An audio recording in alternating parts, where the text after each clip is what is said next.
Imagine Egypt the way we know it from documentaries: pyramids, temples, unbeatable pharaohs, an eternal, unified kingdom. Now flip it completely. For more than a century, northern Egypt is ruled by foreign kings with roots in the Levant, governing from the delta and forcing the Egyptian pharaohs of the south to live with a fractured country. This is where the Hyksos enter the story, and even their name is already a piece of propaganda and history. It isn't a simple ethnic label. It most likely comes from an Egyptian expression meaning rulers of foreign lands, later rendered in Greek as Hyksos.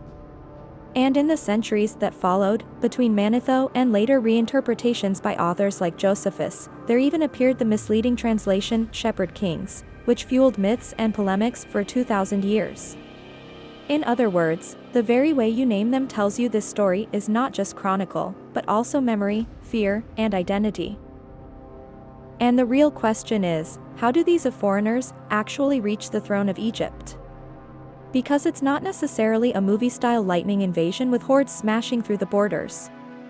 It's much more interesting, and more unsettling, because it reveals an Egypt that is vulnerable, split by internal crises, that opens a door and then can't manage to close it again. According to many reconstructions, their rise becomes possible thanks to a long flow of migrants from the Levant, often identified with the Syro-Palestinian area, who, already from the 2nd millennium BC, settle in the eastern delta, drawn by trade, sea routes, opportunities, and by an Egypt that, in that moment, is no longer the centralized machine it once was.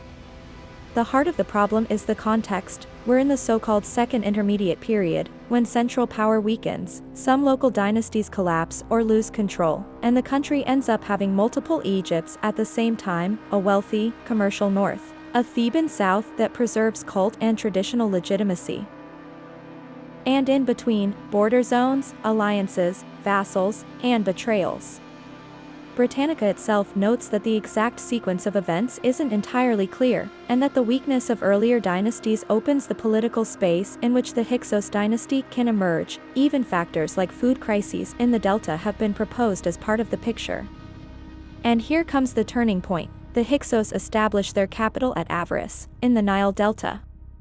Avaris is not just any settlement, it's a port hub, a gateway between Egypt and Western Asia, a place where goods, languages, and cults mix.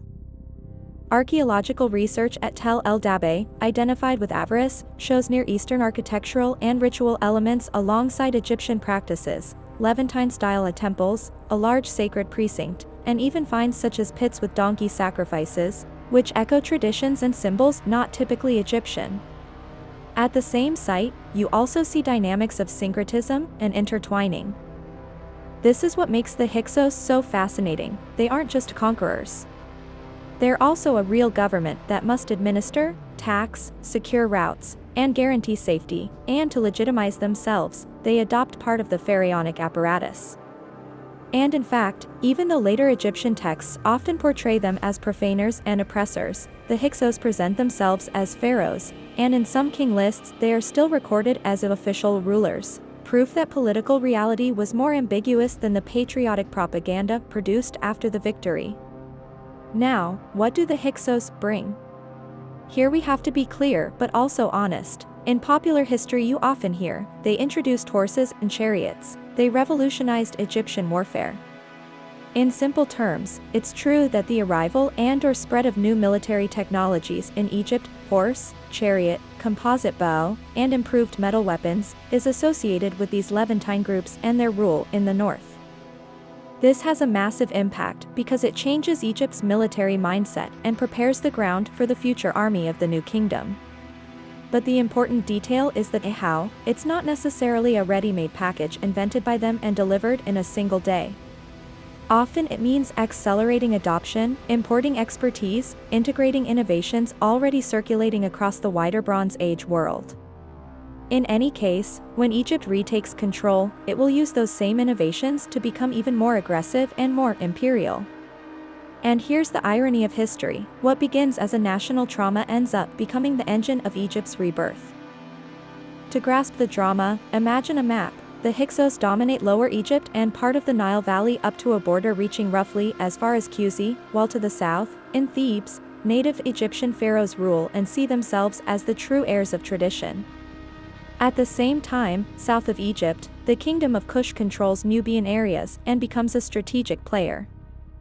In this chessboard, the Hyksos king Apophis Apipi even tries to seek an alliance with Kush against the Thebans, but the attempt fails, an important detail that shows how geopolitical, and not just national, this crisis really was.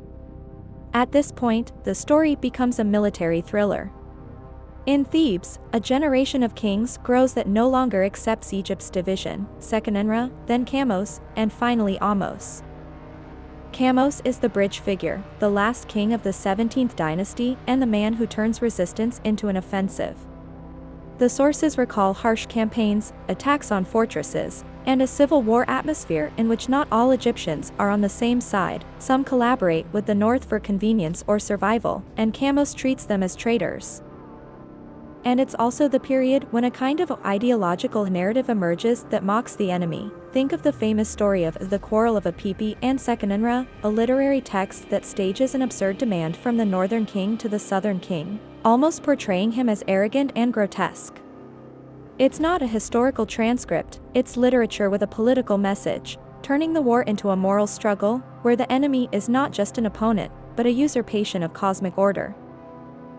Then comes Ahmose, and this is where revenge becomes foundation. Ahmose completes the War of Liberation. He organizes a campaign that includes operations on the Nile and a siege of Avaris, the Hyksos capital. After the city falls, he doesn't stop, he pursues the enemy as far as Sharuhan, a stronghold in the Syro-Palestinian region, and brings it down after a siege that, according to the reported tradition, lasts 3 years. With this, it's not only a domination that ends, the new kingdom is born, the 18th dynasty begins, and above all a new idea of Egyptian security takes shape. Before this, for centuries, Egypt could afford a certain geographic confidence, deserts as barriers, the Nile as a backbone, a world that felt far away. After the Hyksos, that confidence is broken. The lesson is brutal. If you let the north become a bridge for foreign powers, sooner or later someone will cross it. And that's why, immediately after victory, Egypt doesn't simply go back to how it was, it changes strategy. It becomes more militarized, more centralized, more offensive. Ahmose and his successors don't just want to defend borders, they want to control buffer zones, influence Syria-Palestine, push into Nubia, build an empire.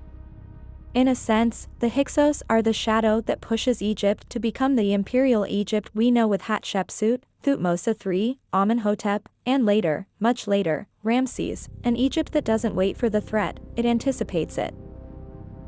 And here lies the final narrative twist of your video: the Hyksos, remembered as invaders, end up, paradoxically, being one of the factors that make Egypt stronger.